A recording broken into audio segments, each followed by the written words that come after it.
Oh, hello, this is Tak Chung from Walk with Tak. Welcome to my YouTube channel. If you enjoyed this video, please like, subscribe, and share. One of my former colleague and close friend is a nutritionist.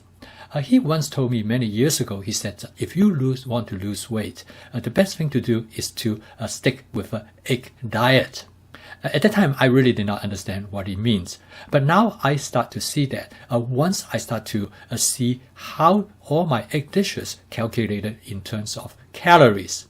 And now every time during the week, if I feel that I have been eating way too much, I will then cook a Fuyang egg dish. In this video, I'm going to demonstrate to you a very simple Fuyang egg dish with onion and scallion and mushroom. It is very low in calories, but it is satisfying and satiating. So let's go into the kitchen and see what we could do. Even though this dish is quite simple, but I'm still going to divide it into 2 cooking sessions. So I would be able to have a better control of the texture of the individual ingredients. I'm going to first start to cook the mushroom, and I want to make sure the mushroom is done. Because cooking the egg takes very short time, and it may not be enough for the mushroom to achieve the texture that I'm looking for. A mushroom absorbs oil readily. The absorption of oil or infiltration of the oil into the flesh of the mushroom make it nice and tender, and that also enhance the flavor of the mushroom. As I stir fry the mushroom, the oil rapidly picks up by the mushroom, and you can see how the mushroom start to be coated with oil and have that appearance. I was told by a chef friend of mine, and he said the full potential of the mushroom would only be achieved when it is saturated with oil. After cooking mushroom for a number of years in many different ways, I tend to agree with him completely. Next, I'm going to cook the eggs. Now, I'm going to use as little oil as I possibly can.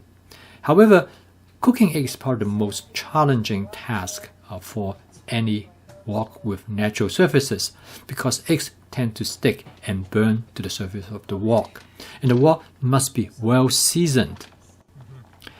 Before I add the egg to the wok, I'm going to saute some minced onions. Sauteing the onion is very important. It will provide a softer texture.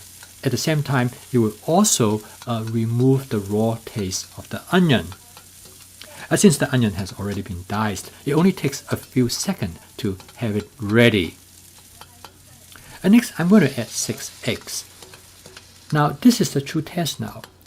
If the wok is not well seasoned, the egg will stick to the surface of the wok, and that will greatly affect the outcome of this dish. But so far so good. It looks like the egg do not stick to the surface of the wok, and the wok has presented a very nice non-stick surface. The wok is uniquely suited for cooking the Fuyang egg because of the sloped side. So when I push the cooked egg into the middle, the uncooked egg will flow into that space. This accelerates the cooking process. I'm going to season the dish with my basic seasoning mix, which is a light seasoning, and you can take a look at this video for the individual components. I then add the cooked mushroom to the eggs. As you can see here now, the bottom of the egg are pretty much cooked. So I'm going to fold the egg over the mushroom as like you would do with an omelette. Except in this case, you don't have to worry about to have everything enclosed.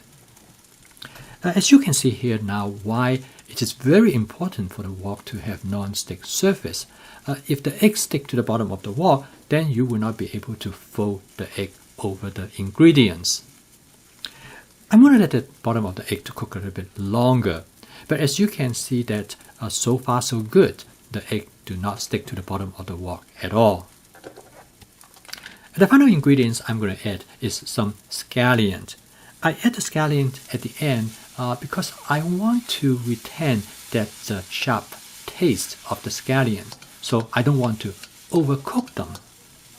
In many ways, I treat the scallion more as a garnish rather than as an ingredient that I intend to cook. The dish is now ready. As you can see that it takes very little time to cook this dish. This dish took about 5 minutes to cook. Even if it's a very elaborate composition of this dish, still will not take more than 6 or 7 minutes to cook. So the key attribute of this template is that the egg should be fairly lightly cooked. And of course, you can make adjustment in terms of how well you want the egg to be cooked. If you want the egg to be more firm, then you cook them a little bit longer.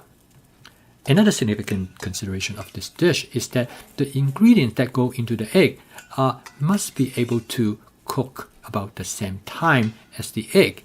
Now, if those ingredients take longer time to cook, then they should be cooked in advance, just like I did with the mushroom. To garnish the dish, I add a little bit of oyster sauce. However, you can garnish the dish any way you like. For example, you can use hoisin sauce, or you can use sriracha sauce, or you could even use some cheese, such as Parmesan cheese. Okay, let's take a look at the nutritional value and the calorie content of this dish. Egg has always been shown to be an excellent ingredient for weight loss. They are relatively low in calories, but they are very filling. So in this dish, 6 eggs contribute 420 calories. We each ate 1 piece of bread. Together the breads contribute 113 calories. The portobello mushroom, the red onion and the scallion together only contribute 39 calories. So the total calorie of this dish is 578. When we say this dish between us, each one of us consume 289 calories. Surprisingly, the meal is more filling than what the calorie seems to be.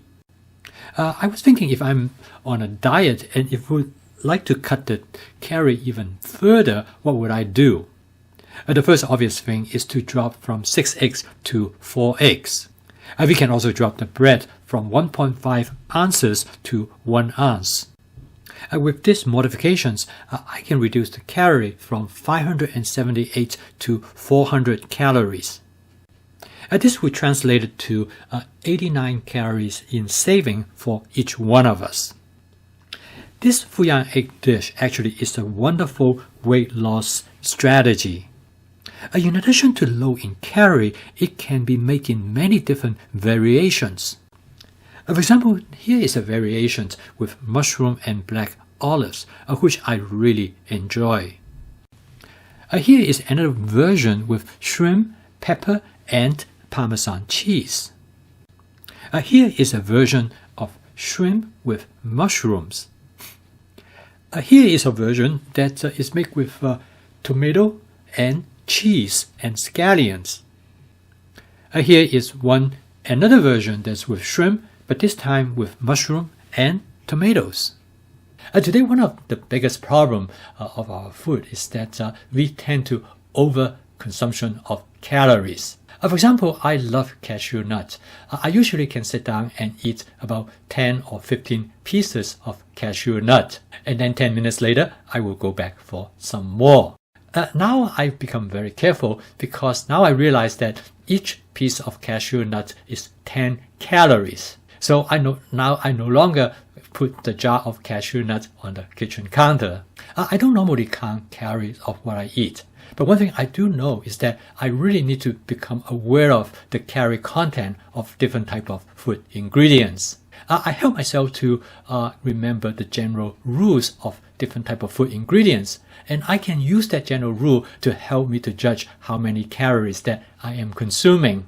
For example, in this Fuyang egg dish, I know other than the egg, everything else are relatively low in calories. Similarly, I know that cooking oil is high in calorie, so in every possible circumstances, I will try to reduce my cooking oil usage. When I use my fast cooking system, I can easily make substitutions and modification. Having this knowledge is extremely valuable. This is the reason why for each dish I demonstrate, I also would like to show you their calorie contents. Hopefully by seeing it enough, you will start to get a sense of the kind of calories that you're consuming, so that will guide your cooking as well. Thank you for watching. If you enjoyed this video, please like, subscribe, and share. I'll see you next time.